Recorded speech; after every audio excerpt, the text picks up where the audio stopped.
You're listening to Big on Small, the official small business podcast powered by Inspire Hub. I'm Carolyn Hart. And I'm Samantha Castro. We unpack the big ideas happening in small organizations for businesses, agencies, schools, towns, charities, and teams. Because what we know is that good things come from small packages, and there's nothing small about doing good. Today, we're introducing you to one of the most resilient women we've ever met. Edie Hand is an acclaimed celebrity chef, author, philanthropist, speaker, and businesswoman. Edie is family-focused, and it's no wonder because her family tree includes the one and only Elvis Presley. Edie has traversed through life's biggest challenges, both in her personal and professional life as a small business owner. In today's episode, she'll discuss some of the tools she's created that has helped her to keep going when many other people would have stopped. Our story begins in the southern state of Alabama. It's the 1960s, and Edie lives with her family. Her parents, Mr. and Mrs. Blackburn, and her three brothers, David, Terry, and Philip. Edie's the eldest, and she wouldn't get her sister Kim until later in life, but that was okay with her because she loves growing up surrounded by her brothers and the huge, and I mean huge, family that's on her mother's side, the Hoods. My mom was one of 12. There were 12 children. My grandfather owned thousands of acres of land and was a lumberman and loggerman, as well as they grew cattle, corn, the land. They worked off the land. My mentor was my grandmother, Alice, and my grandmother taught me how to turn hard things into beautiful situations. Edie would need to know how to turn hard things into beautiful situations sooner than she would have thought. But I'm jumping ahead of myself. Edie loved her life and her brothers. I grew up with my young brothers, David, Terry, and Philip Blackburn, and we would ride horses in the afternoon. If you can see that picture of these country kids getting off a yellow school bus, just dropping off your bags, changing clothes quickly, and run into the barn and getting your horse. And my horse was named Trigger, and my brother's horse was named Tonto, because we all love Long Ranger and Dale Evans and Roy Rogers. And one of my brothers named his horse Polly because he was in love with our Avon lady. And so wait, your brother's horse was named after the Avon lady, and her name was Polly. In between riding horses, taking a trip to Grandmother Alice's farm for family gatherings, and regular everyday life, Edie and her family would occasionally catch a glimpse of one family member in particular on their TV set, their cousin, Elvis Presley. Here's Carolyn. Your entire family, you are part of the Presley family tree. Yes. Your cousin is Elvis Presley. I mean, you would have just known him as your cousin, but when was that moment where you started realizing, cousin Elvis, he's turning into a big deal? When did that happen for you? Well, he was a big star because he was 16 years older than me. So I had watched him as a young girl. Back then when it started, we would gather, people would gather around television sets and get the whole family or the neighbors. If we were one of the fortunate ones that had a pretty large television, then he was on the Ed Sullivan Show. I was just a young girl and thought, wow, how cool is that? And I remember my grandmother saying, well, when you're old enough, we'll go visit. We'll go to Graceland. And I thought, oh, that'd be cool. That'd be so freaking cool. I mean, just in today's standards, a trip to Graceland would be such a fun and interesting trip, to see all of the memorabilia that there is now. But back in the time Edie's talking about, he's freaking living there. Every rock and roll fan then and now would probably do anything to get a chance to go visit Graceland. But even Edie, who was family, knew that Graceland was by invitation only.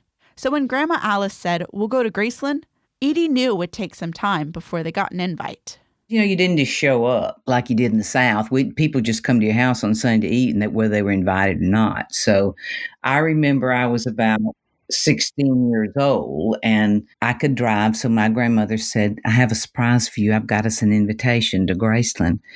And she said, you can't tell anybody else. And I went, okay, I won't tell anybody. So she and I leave Russellville, Alabama, and we drive to Memphis. And that was about, back then, that was probably a little over 3 hours for us. But at that particular time, Elvis wasn't there.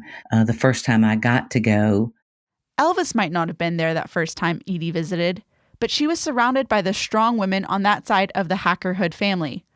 Grandma Alice's sister, Minnie Mae, who was Elvis's grandma, was there that day, along with Edie's Aunt Delta. And boy, did these women show Edie a great time in Graceland. it was the most wonderful time. I felt like a princess. I remember Delta taking me up to Elvis's room on the third floor that people don't go to. She showed me all of his clothes in his closet. It was like a department store.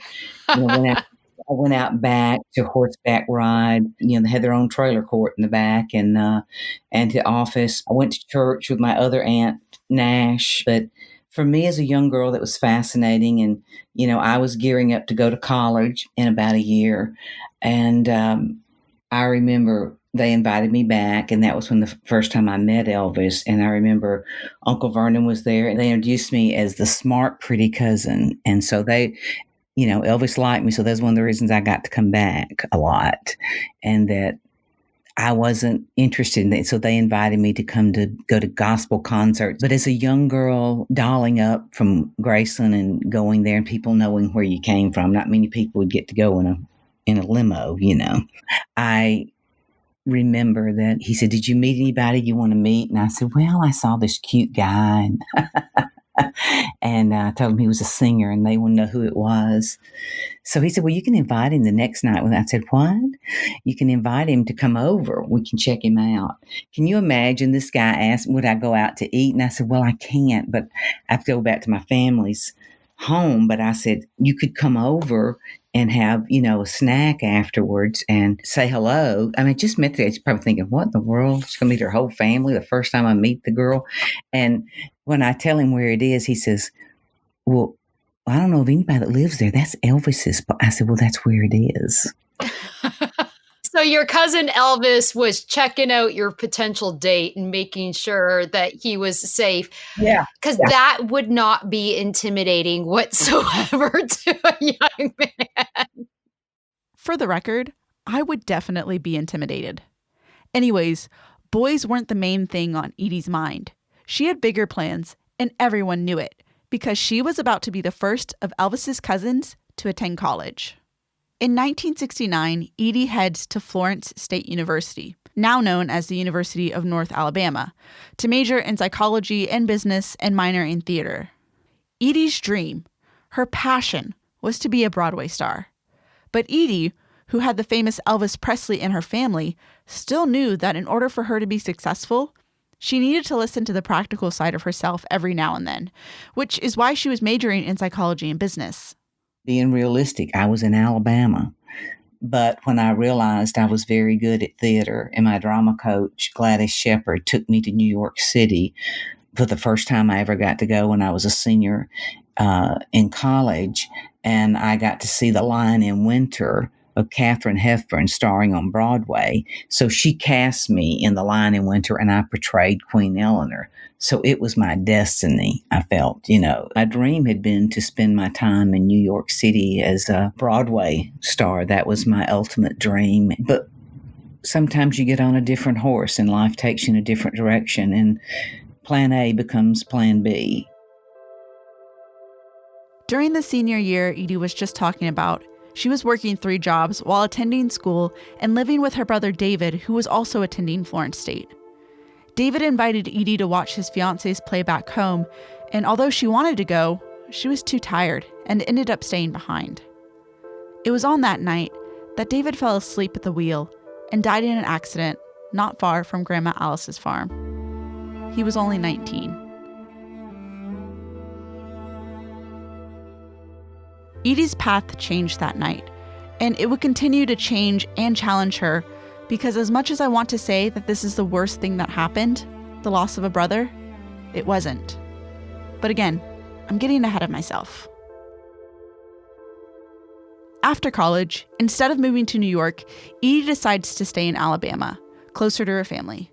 I actually came to Birmingham, Alabama. I was doing a lot of things before, just to find out what was me. I was doing local theater, regional theater. I got a job with a medical company and with a local NBC affiliate, which led me to New York through promotions on NBC and CBS. I worked different things at different stations. Back then you could do that, like, if you did a noonday show or if you did consulting work. So I did a lot of diverse things. Edie was hustling. During this time, she marries, has her first and only son named Link, and in 1976 starts her first small business, an advertising agency called Hand in Hand Advertising. I started first out of my home with $500. And then we moved to Daphne, Alabama, and I had clients in the Birmingham area and in South Alabama. We bought a lovely home on the golf course, Link's father and I. So I had an office, and he helped with some of the media buying from his work. And I had two ladies that worked with me, one in Birmingham and one there in Daphne. And so that began the hand-in-hand advertising that grew into something far larger than I ever imagined, because one of my first clients was from my hometown of Sunshine Pet Food, which was a national pet food product, and also boutique shops like the Village Shop that I worked there when I was in college. All these people were giving me work. And then again, with a chain of Oldsmobile Chevrolet car dealerships that from Birmingham and Mobile and on all over the country. So I had to hire more people. That's when we formed the Hot Spots, because I needed help. So these three other men, we all did what we did best. One would write, I would write and perform, and Link's father would sell, and we had another guy selling. So we built a team between two companies. Hand in Hand Advertising is a small business that helped Edie launch into the other aspects of her career as a radio and television personality, an author, a speaker. But it wasn't as easy as Edie might have made it seem. At the age of 26, just a few years after David's death, and at the beginning of starting her agency, Edie found out that she had a rare kidney disease and cancer. After a fierce 4-year recovery, she was back into the swing of things. But life pushed her again, and in 1984, her brother Philip died in a car accident. And you may be thinking, goodness, losing one brother is horrific, but two? That's unimaginable. But I'm sorry to say, friends, it wasn't over yet. My brother Terry was stricken with an aneurysm in the middle of the brain, and we caregave for him, my mom, my sister, and me for over 5 years. And he was losing all of his motor skills, and he asked me before he lost his motor skills, would I come and help him on his last ride and to tell him the stories of what it was like when we were kids. And God allowed that in my life, for that to happen. It changed me forever to experience that and to bury those 3 young boys. It was the black pearl in my life. Little did I know I was growing up with those boys, and it would set the tone for my future. Edie's future and what she does after losing her 3 brothers and fighting her own battles is coming up after the break. This episode of Big on Small is brought to you by us, Inspire Hub, creators of the award-winning iHub app, the small business digital experience platform that allows you to rapidly build websites, apps, and portals to help your small business thrive. Long before the pandemic, Inspire Hub was working 100% remotely and creating a platform specifically to help under-resourced small businesses engage better. With Inspire Hub on your side, you'll receive our award-winning digital experience platform, world-class branding, personalized training, and the trusted consulting you need to take your small business to the next level. We even wrote a book on how to engage in this remote world. Loving Remote is a free ebook to help you navigate this new digital landscape. Learn more about how Inspire Hub can help you build relationships with the people who help build your small business, including customers, employees, and partners. Go to inspirehub.com/remote to learn more today. That's inspirehub.com/remote.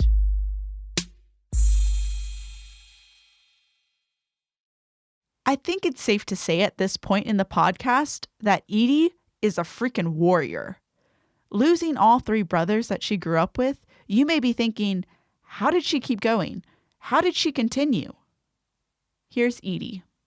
All of this in my life of growing up, there were just as many joys as there were darkness. And that's part of, I think, as an entrepreneur and as a person finding their own grit to get up and going was, I think when you go through tough things to share with anyone, if you learn how to detach and that you can keep going. You see, I never really grieved them all, but I would detach and do what I had to do. I think one of the things that I appreciate about what you taught me and shared with me is that you took all of that pain and that being able to detach from it, but then you funneled it into beautiful projects like your book, The Last Ride.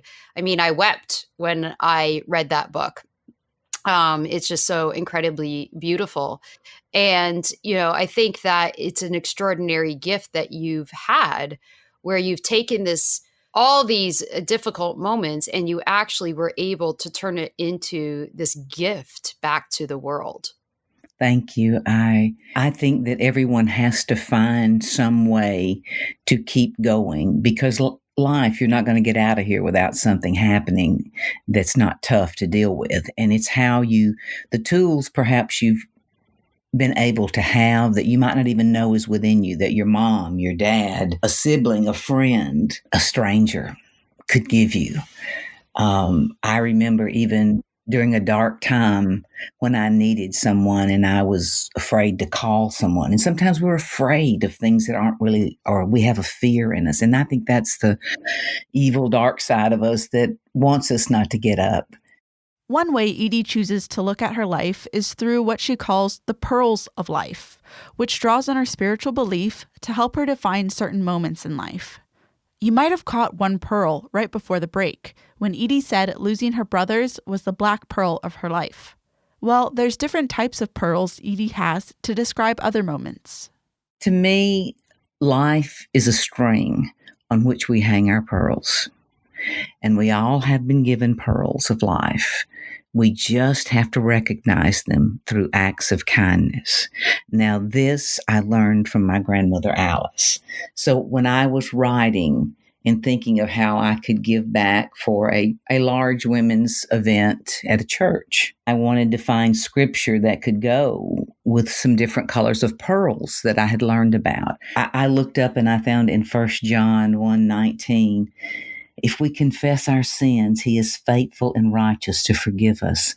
And, it cleanses us from all unrighteousness. Well, that's what I thought starting over for the white pearls, the yellow pearls for stains in 2 Corinthians 5:17. Therefore, if anyone is in Christ, he is a new creation. The old has passed away, and behold, the new has come. Then the pink pearls in life. Now, anyone that knows me knows how much I love to laugh. I looked it up in Psalms 144:15 about how important it is to be happy among people.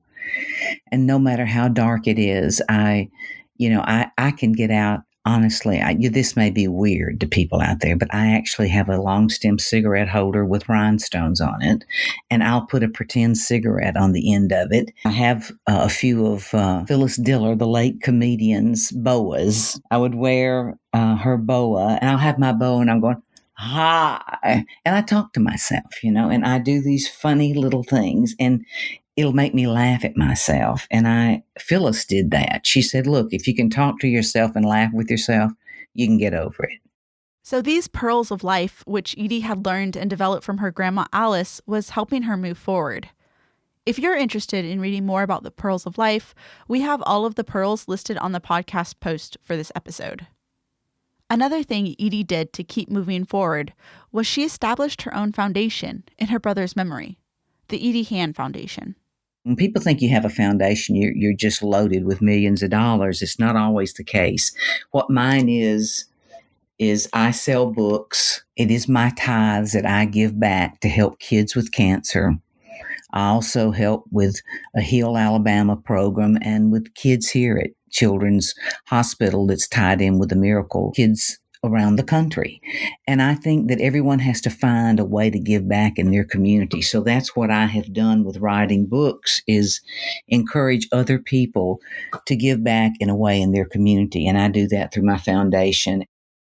I will admit that I was one of the people who always thought if you had a foundation, you must be loaded.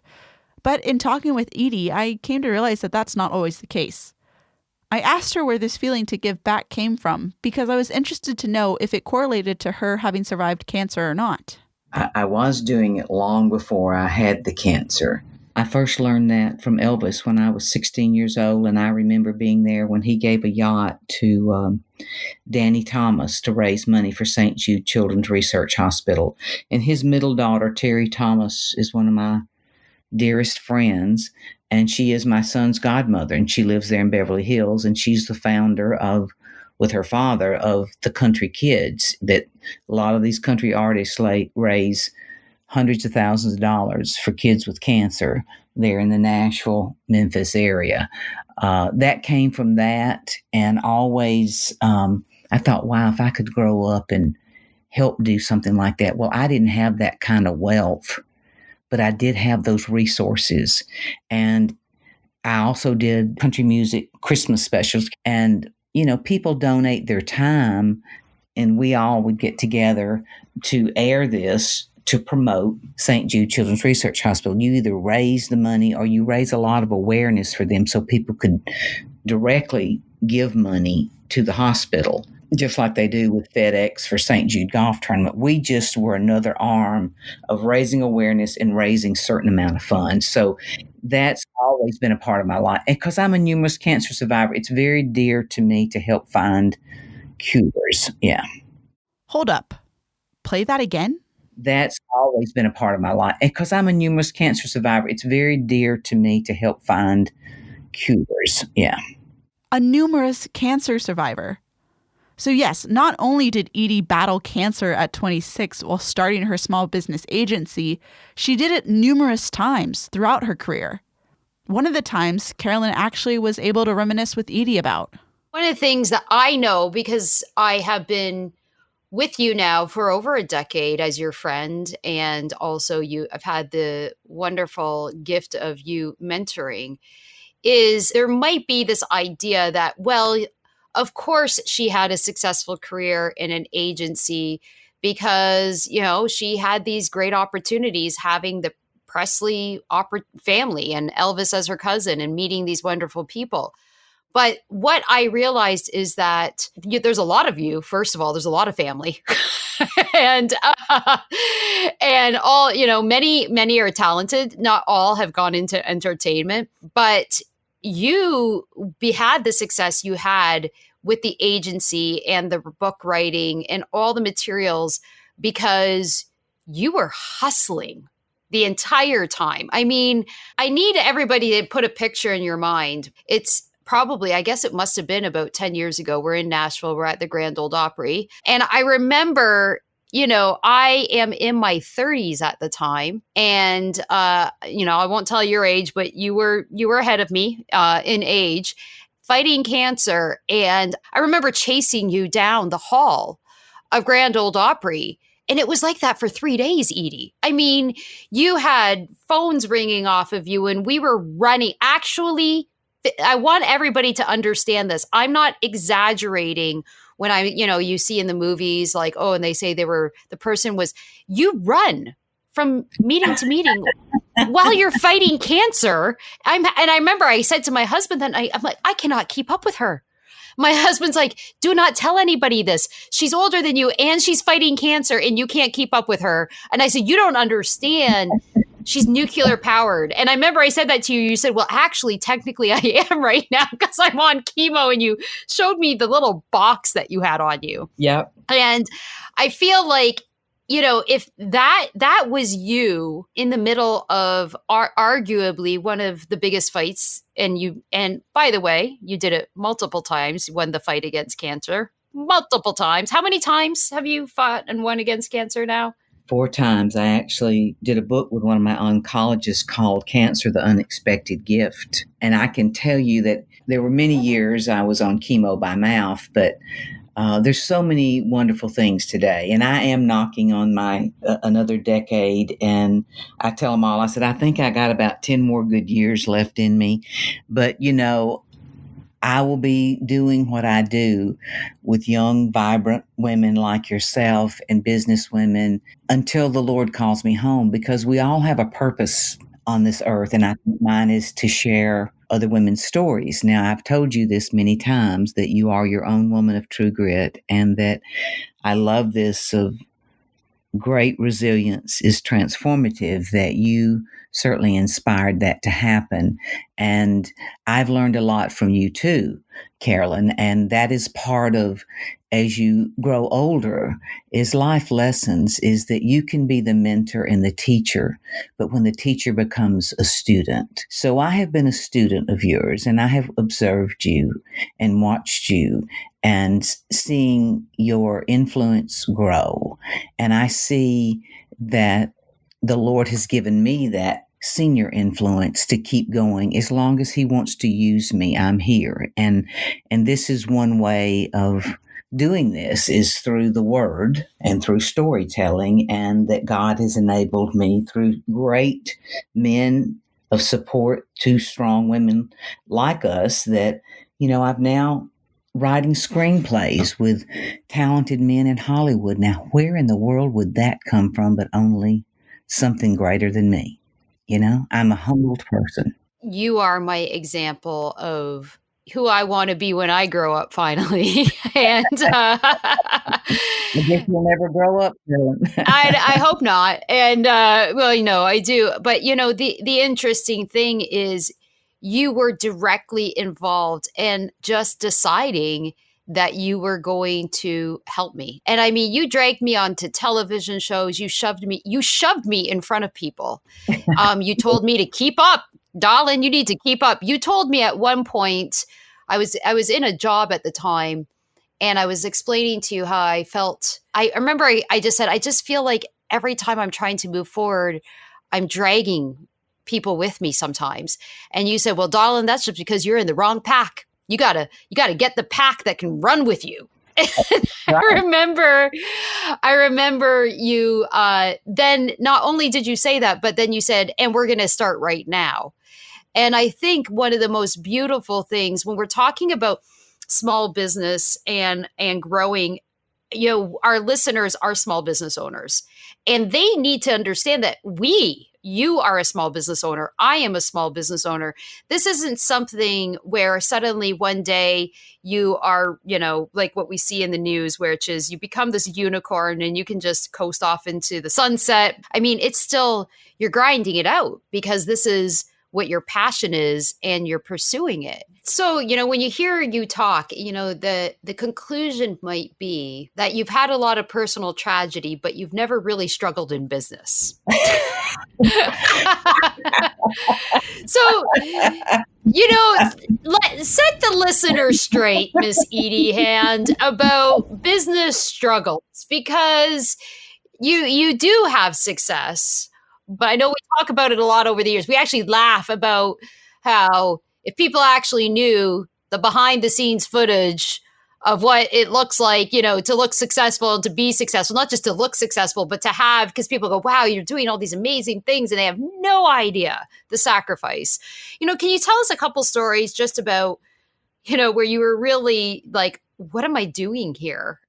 Well, there was a time in my life out there. I want you guys to know that even when you can be a CEO of a company and you can be at the top of your game and you get sick and someone betrays you and takes a lot of money from you and you get beaten down and you think, can I get back up again? And you think, I'd like to go somewhere where nobody knows my name, really knows about me, and I just need a break. I want you to know that I actually took a job as a receptionist and they didn't know who I was. And I did this with a large company that my niece, she was a business graduate. She said, you just need to get out. They don't have to know you. I'm not going to give them your resume, of course. But if you'll just do this for me, I'll make a little bit of money for getting you there. And would you do this for 90 days? I said, have you lost your mind? And no. And I thought, I'm going to do this and just see what happens. So I actually did it. This was for a very powerful financial company. And I'd been there maybe 2 weeks, and I was late one night staying and doing stuff. And finally the CEO came out and he said, "Who are you?" And I said, "What do you mean?" "Well, nobody works like this, and nobody's this organized, and nobody gets this much done in this short. What is your full name?" He didn't even know my name. And I said, "Well, I'm Edie Hand." Edie Hand. I said, I'm just here as a temp, just to help you out for a few months. It's all good. I'm older, and this is just kind of fun for me. I just need to get out. I've lost a lot of people in my life to death. I just need to get out. Okay. Well, it wasn't 30 minutes. He comes back out. He said, "I Googled you." Oh my God. What are you doing? And then he said, "Look, if you can do this and do that, I'll give you an office and you can do this on the side." But it was one of those things where I did it for a few months, but I got sick again. The cancer came back. And I tell you this, people, listen carefully. There are mean people everywhere. You have to be above it. There was a guy and a lady that didn't like it, that they all liked me, and that I was so successful. And I was sick, really sick. And a few mornings I was late, but I was downstairs throwing up. I mean, throwing my guts up. But I was committed. And I remember I called up this girl I was talking to. She said, "You want me just to sign you in or something?" And I said, "Yes." Well, they thought I was asking favors. And they said, "Well, maybe you don't belong here." And so that the first time ever I worked in something like that, and the first time ever I was let go. And you know what? It taught me a big lesson. I didn't tell them I was sick until it was over. And then I started throwing up, and they went in, they saw, and they said, "Oh my God, you're sick." I said, "Yes, I am. My cancer's back." I asked him, could I talk to him the next day? And I did. I said, "Look, it's just a life lesson. When you're sick, if anybody's out there, if anything happens to you, it's not so bad to tell people the truth that you're really sick. And so just always be aware that if you always are straight up, or to say why I'm really late or what's going on, no matter where you are, because you can bet they felt like they didn't feel very good about themselves." But you know what? I never put that company down. I never put those people down, and always take the high road, because it never behooves you to run a company or another person down, because I was at fault for not telling them I was sick. But I learned a valuable lesson.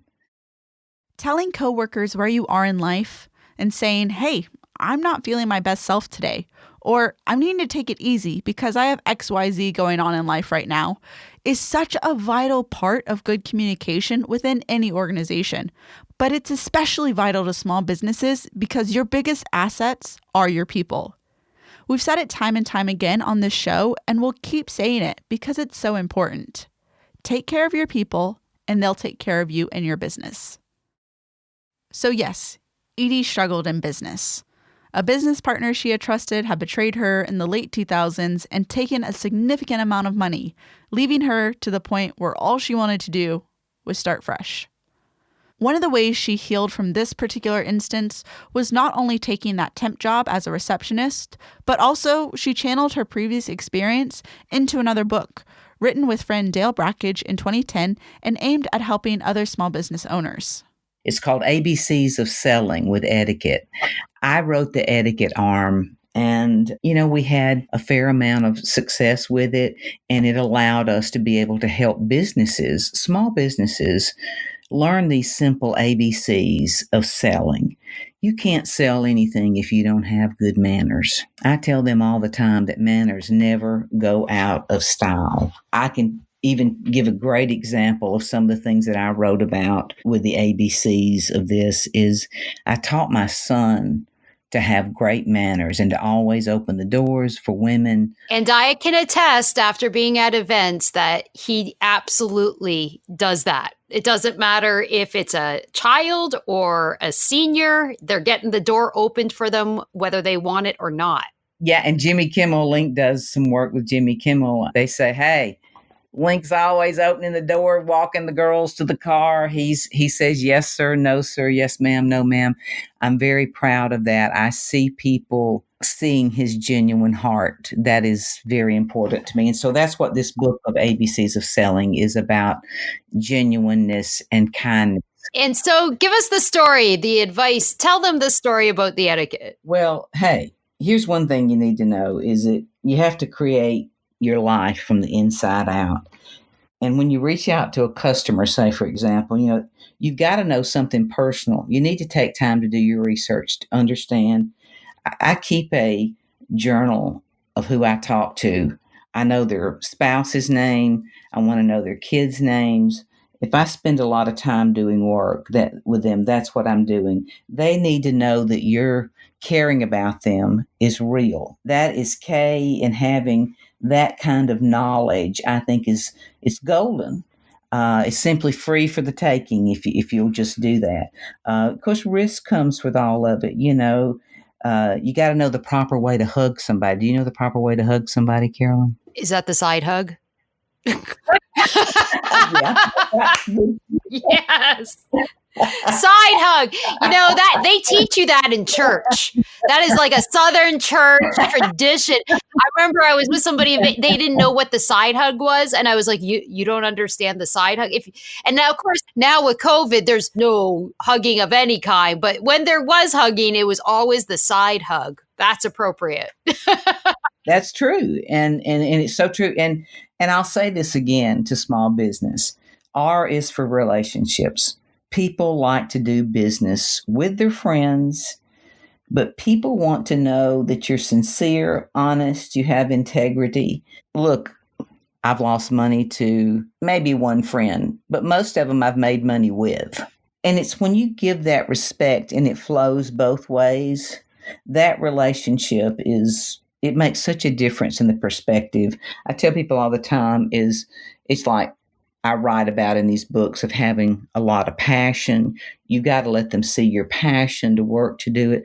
Pursuit. How do you pursue to put your proposals together? Do you do the right thing? Your perseverance. Never give up on something you really want. You may have to go to a plan B sometime, but never give up. I love this that I found once, and Dale Carnegie was one of the best when he said, we should be aware of the magic that's contained in a name. Everyone loves to hear their name. I'd say, Carolyn, thank you so much for letting me be on your podcast today. And you realize that person that you're dealing with, sometimes somebody else might look at them and never look them in the eyes. Always look that person in the eyes and talk to them. Connect. Connection is a beautiful thing. And understand too that, we all have territories, just like I told you in that position that I lowered myself to do, that I thought I was lowering myself to do, but it turned out being something really good for me, a really great life lesson that you just can't imagine. A friendship is priceless that I got out of it, and a business relationship that was priceless. I would have had neither one of those, and they both made a profound impression in my life.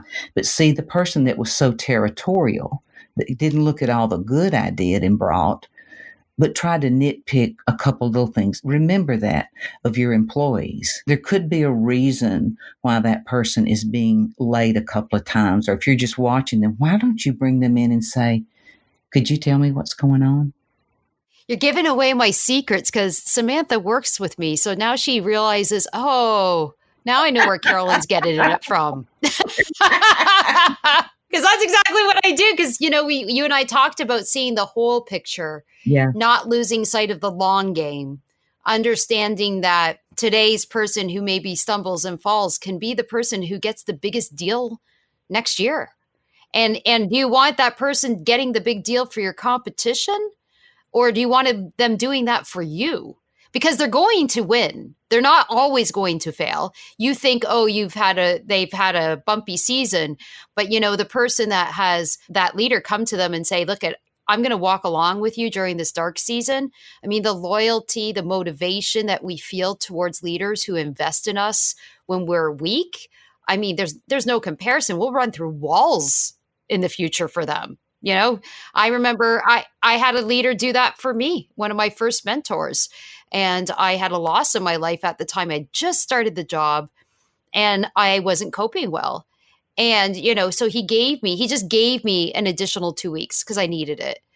And of course, I worked for him for years. And whenever they needed overtime, whenever they needed someone to work a holiday, whenever they needed somebody to work a weekend, guess who was the first person at the front of the line? Me. Yep. Because I remember what he did for me. And so I wanted to repay that kindness. Pretty simple. And see, and another thing is your receptionist in a major corporation is one of the key people. They talk with your clients. They meet your clients when they come in. Even this CEO said, I've never, ever in all of my career had anyone like you be here. It was the telephone manners. All of you out there never said, yeah, don't pick the phone. Yeah, okay, hello, how can I help you? Who would you like to talk to? At work, it always comes with a professional mannerism, no matter who you are. If you're the one answering the phone and hi, this is Edie Hand. How can I help you today? A kindness in your voice that comes across, and a different perspective, I think, for young people in the business, or even is that, sales can be hot or cold. And most people don't want to be pushed into something. And we're in desperate times right now. This is crazy, unprecedented times. And people do desperate things in desperate situations, just like me not telling how sick I was or different things, is because I thought, I don't want to let anybody down. But you only let yourself down if you don't build those healthy relationships and be honest with everybody.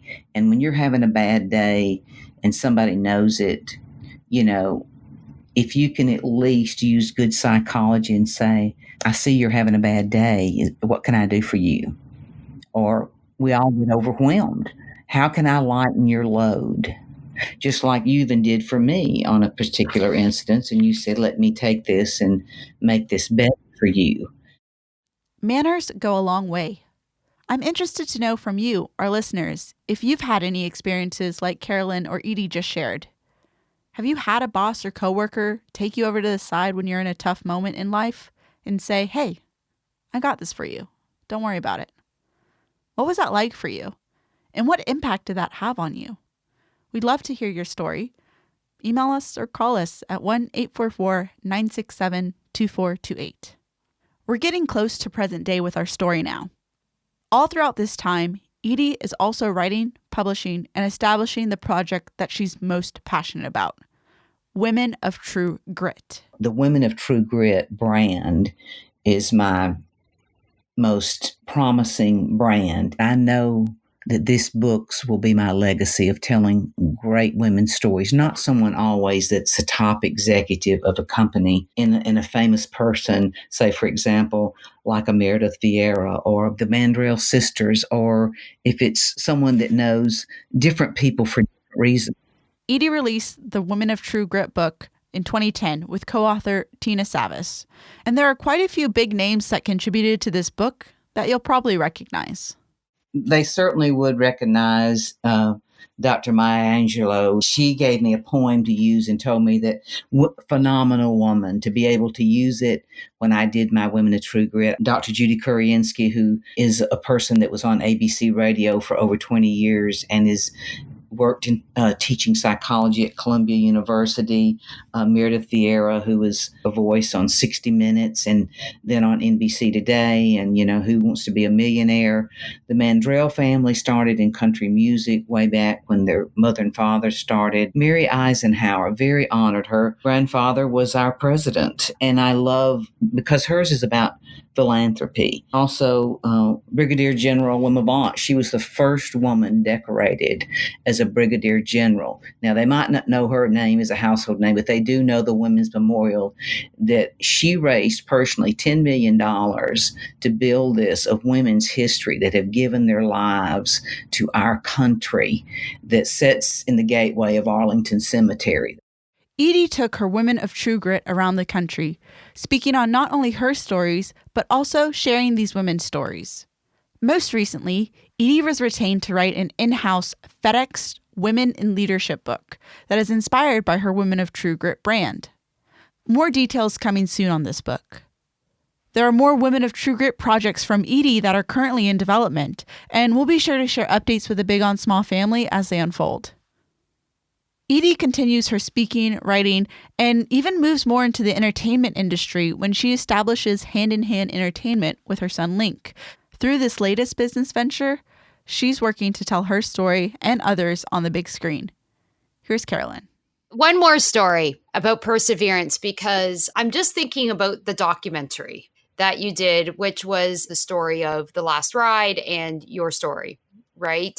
But getting that done, that was like, how many years was that? Was that 10 years? It was 10 years. Dave Johnson is one of the finest. He's written over 500 screenplays, worked with Warner Brothers, one of the top in the business. And God allowed us to meet at an event, a fundraiser in California. And so all I'm saying is that he said to me, he says, you really need something else to show, some type of promo. And I thought, I'm going to do a short documentary. Now, I was going to have to pay for this myself, but there was a team of people that were willing to work for bare bones. A friend of mine that had a production group here. So I called my son and asked, would he do the narration? And I asked Victoria, would she write a song to go with the book? And she wrote A Better Tomorrow. Because she said, I always hear you talking about, things can be better. They will get better. And in reading your book, and the other two folks that helped her in writing, and she sang it.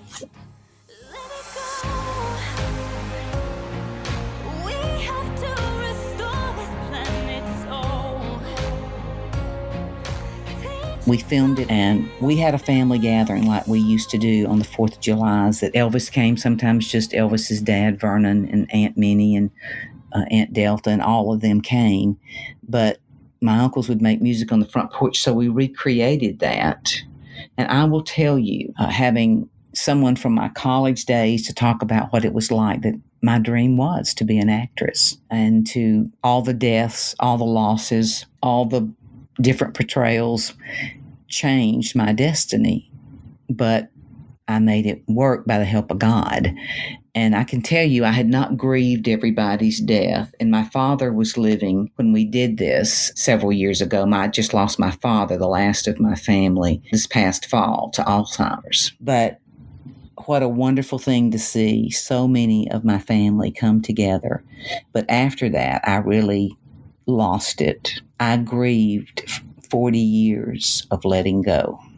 I was on the floor here in my lovely 2-story colonial home out in the country, and I really, it brought me to my knees, and I grieved all of those losses. And I think that's interesting, because you and I talked about that moment and how being a workaholic, that it's a drug that numbs us. Yeah. And it doesn't matter how long you try to bury it, there does come a reckoning, is what you and I were talking about. And, at some point, the natural human experience is that we need to grieve that loss in our personal lives, in our professional lives, because it opens us up to healing, real healing. Yes, it is. I totally believe that I suppressed all of this pain my entire adult life. The reason I've dealt with chronic illness and numerous battles with cancer and other health issues, and probably the unhealthy relationships I did have, or the no tolerance for excellence, was because I had never allowed myself to grieve or to forgive. And I can tell you, you have to forgive eventually, and you have to grieve. And I have done both. And, I think on the thing of forgiveness, which I am learning, because we don't really talk about the need for forgiveness in business. It really isn't. It's one of those things where maybe you got fired from a job, maybe a leader did something to you, but we tend to think about forgiveness as really something that we apply in our personal lives, and we don't think about all the wounds that can happen when business betrayals happen and those relationships happen. And I think one of the lessons I have really learned, honestly, recently about forgiveness is there's a difference between forgiving someone and also coming into a place of acceptance. And I always thought that you had to have them at the same time. But what I've learned is that you can actually forgive somebody and truly say, I forgive you, but still not be at a place of real acceptance in your life, which I did not know that until a friend was like sharing with me a journey she had been on. And that ability to forgive whatever the people are that you worked around. I mean, I love what you say. At the end of the day, we're humans, we're in relationship, and it doesn't really matter how the betrayal comes in, it wounds, and how important it is after you've gone through a struggle to find that place of forgiveness and wholeness. And I think that's just such an important lesson. It is, and I'll tell you this out there, if you think no matter what season you're in, you can have a dream, you can have a different dream, and never settle for second best for yourself. I had thought I would probably grow old alone. I am older, but I'm not in my twilight years yet. I hope I get there. I will live longer than any of my family if I do, my immediate family. But I can tell you that God's just not done with me yet. So I believe that this is just the beginning of this season, and that I feel greatness coming. And I tell anyone, it doesn't matter how crazy these times are. We have to push through. You may not be doing what you want to do, but you do what you need to do to get to that next level. No matter where in this world you live, there is someone that will give you a hand up if you stay the course. That I believe. What I love about you is the reinvention that you continue to do. And at a time in life when people are saying, I'm going to tap out and whatever that, like, you don't believe in retirement. Like, your whole thing is until the good Lord takes me from this earth, it's on. Like, we are in a full out ride to get everything out of what we can. And I know that has certainly influenced me, because I used to think to myself, I don't want to retire, but so many people would tell me that's ridiculous. And I remember when I met you and I kind of whispered that to you. I was like, I don't actually know if I ever want to retire. And you were like, absolutely not. You keep going until your time here is done. What would you say to small business owners who want to quit? Listen, everybody, we're in the middle of COVID. We're in the middle of a pandemic. If someone that's almost 70 years old can interview 18 wonderful executive leaders from FedEx around the world by Zoom that didn't even know what Zoom was until that. And I had to learn about Zoom and WebEx and on, and how to record and then write. You can do anything you want to do. I tell people all the time, U is for upselling, and you need to upsell everything you're doing. From one thing that you do, there is another opportunity of branding or reinventing yourself. And as long as your mind is sharp and you've built healthy relationships, the key is healthy relationships. I can probably count on one hand people that probably don't like me. And, in these 40 something years, and, I didn't do everything right. There's some things I do regret, but I learned from those lessons. I learned from each of those people that maybe I didn't make so happy, or they didn't make me so happy, is that I chose to reflect and learn from it one way or another. There's some things you cannot change, but there's one thing for sure that you have, and it's choice. And if you want to have more in life You've got to seek more. And one of the greatest keys I can give anyone here of your listeners is to listen. If you really listen what that client wants, or for example, here I'm doing a piece for a pastor at his church. He'd written a book and he thought he could do a movie. I said, oh no, you will lose a lot of money right now. You need to tell your story. Tell your story from your heart. People have to understand why you're passionate about what you're writing and what your message is. People have to buy into who you are. And any of you out there, they have to buy into who you are before they will invest their money in you to grow into a story or a product, or if you're going to help them to brand something they have, or if you've got an idea.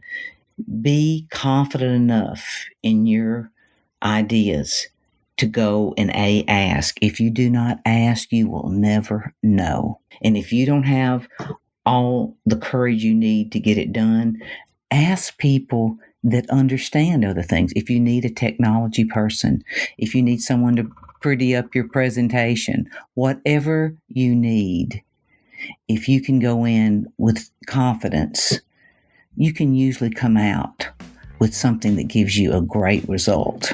It's just doing those basic things. Carolyn, that's what I'm telling you.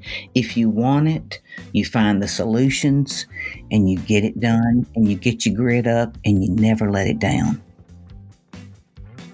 To learn more about Edie and explore her books, visit ediehand.com. That's Edie, E-D-I-E, hand.com. To watch her documentary, The Last Ride, visit hhentertainment.biz. That's hhentertainment.biz. We hope you enjoyed this episode of Big on Small, and if you did, be sure to subscribe, follow us wherever you listen to podcasts, and leave a review. It lets us know how we're doing and how we can make this a better podcast. Visit bigonsmall.biz to join our community of small businesses and find helpful resources. To learn more about what we talked about in today's episode, read show highlights, and more, go to bigonsmall.biz/podcast and visit the posts for this episode. We're working on new stories where we need your help. Call and tell us how you've had to make small or big changes to the way you do business since COVID started. The number to call is 1-844-967-CHAT. That's 1-844-967-2428. We listen to each and every message. Follow us on Facebook, Instagram, and Twitter at Big on Small. The Big on Small podcast is powered by InspireHub, creators of the award-winning iHub app digital experience platform. Big on Small is produced and directed by me, Samantha Castro. And me, Carolyn Hart. Additional support by Sue Braden, Richard Brashear, Audrey Duncan, and Sue Jenks. Music by Noah Smith and mixed by Samantha Castro. For the full list of credits, visit the podcast page for this episode. Thanks for listening.